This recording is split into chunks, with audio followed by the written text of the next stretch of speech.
Hey everyone, welcome to 996 The Howl. For the uninitiated, this is an unedited YouTube vlog discussing everything Arizona Coyotes, and we're finally here just a few days out, starting this week, Thursday.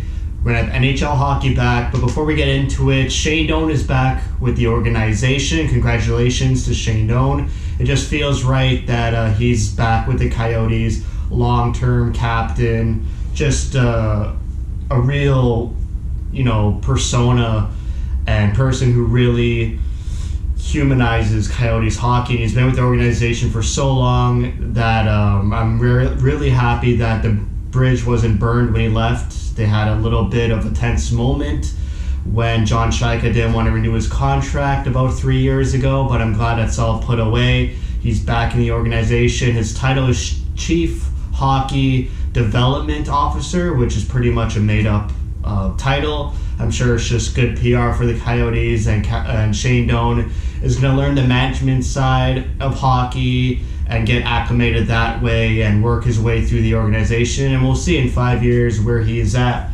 with the organization. But it's time to preview the Coyotes season. If you didn't watch my playoff video, I linked it below. I predict that the Coyotes will finish fourth in the Honda West Division. A lot of hockey outlets, even on YouTube, and journalists are putting the Coyotes in like the bottom section of the league, even putting Minnesota and maybe even LA and Anaheim above the Arizona Coyotes, which I don't think is going to happen. I think the Kings and the Ducks are still too young. They're only starting to transition into that young, speedy type of game.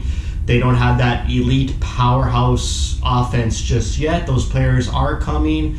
Anaheim has Zegras and the Kings have Byfield, but they haven't played any NHL hockey yet in their careers. And they're going to start their careers with a brutal hockey year where they're playing NHL level hockey every other day. There's no room for rest, very little practice time for these young teams, which is also a concern for the Coyotes, where they're a team that really performs well if they've had a lot of practices. Rick Tocchet loves his practices. He always loves pushing the guys hard, and the Coyotes always usually perform well after a hard-worked practice. Moving on from Anaheim and LA, I feel like San Jose and Minnesota are transitioning from that veteran type playoff teams that they used to be. San Jose obviously more of a playoff team than Minnesota, but they're transitioning into a different direction. I feel like this is Minnesota's last year hanging on to that mediocrity until they finally implode and embrace the rebuild with their young players in Kaprizov, which is his first hockey season this year. They lost Eric Stahl. They gained Marcus Johansson and Nick Bonino. I like Nick Bonino as a depth centerman. They also have Bukestad, but just a lot of mediocre players on the Wild team. Fiala is a really good player. That's when I look at the Minnesota's offense, I look at Fiala. I feel like Parise is on the decline. Zuccarello's health is a concern. Their goalie situation is a concern. In my playoff video, I made a mistake saying Minnesota had a backup rookie goalie, but they actually signed Cam Talbot in the offseason. But still, I don't trust Cam Talbot and Alex Stalock to propel the Wild above Darcy Kemper and Ante Ranta and the Arizona Coyotes. I feel like it goes without saying for all these teams, they want to be healthy, but a healthy Coyotes team, which we really never see. It's so rare to see a healthy Coyotes team. We saw a glimpse of it for the first 30 games last year where the Coyotes finished first in the Pacific, and then the injuries started to come and they fell from first to fifth in the Pacific. But if their goaltending stays healthy, their defense remains healthy, they got to work on their goal scoring. They added in some gritty guys like Pitlick and Kajula, Derek Brassard, and Hayden's going to be a full-time Coyote now. I hope that Hayden really takes that next step this season, and the team needs him to take that next step. But if the Coyotes are healthy in terms of COVID and in terms of on-ice injuries, there's no reason why they should not finish above the Minnesota Wild.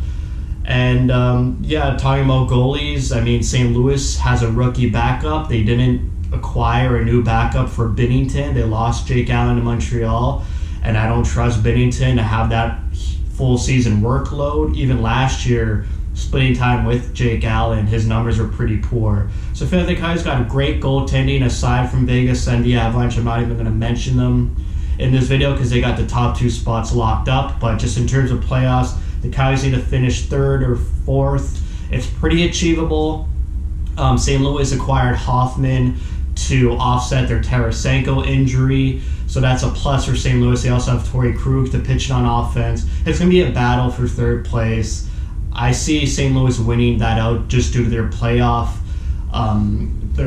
experience and their competitiveness. They have a great coach. The Coyotes kind of want to be that new St. Louis, that hard-working, gritty, also with some skill type team. Good defense, hard on the boards, hard on the puck. That's what the Coyotes are gearing towards. I like some of the acquisitions the Coyotes made. Their bottom 6 is going to turn into a hard, competitive, you can't knock them around type bottom 6 role. They're not going to have that, offensive prowess like they did with Michael Grabner and Vinny Hinostroza. Hinostroza is a really good player, young, speedy guy, but you want him in your top 6. But he's not worthy of a top 6 role because so many other players are better than Hinostroza.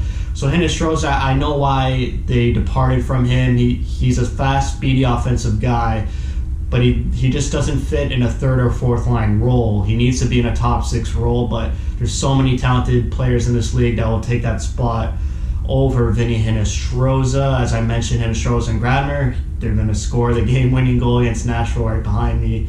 But yeah, this new bottom 6 is going to be heavy, probably a lot more fights, a lot hard-hitting, more intimidating of a team the Coyotes want to be, which is a problem they had against the Avalanche last playoffs, where they didn't have that intimidation factor. They weren't competitive. They folded like a cheap suit, like Tyson Nash would say. But with these new group of guys, they're big. You can't knock them over. They're not pushover players.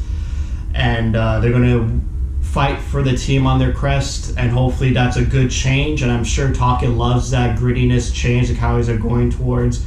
But yeah, their offense is an issue. They need to score more goals. Phil Kessel needs to score. I'm seeing their scrimmages, lineups, and Brassard's in the top 6, but that's only because Barrett Hayden has been in quarantine since coming over from Finland. So he comes out of quarantine today. I think today's his first practice with the team.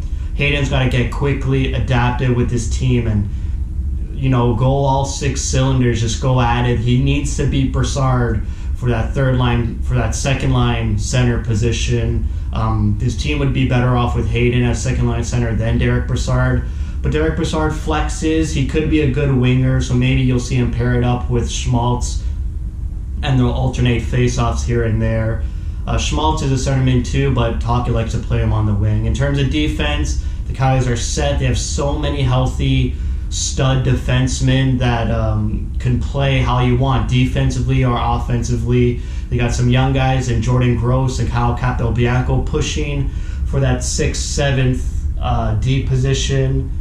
Ilya Lyubushkin is having some visa problems, so he hasn't been with the team practicing for this 2-week training camp, if you call it that. I'm just going to pause the video.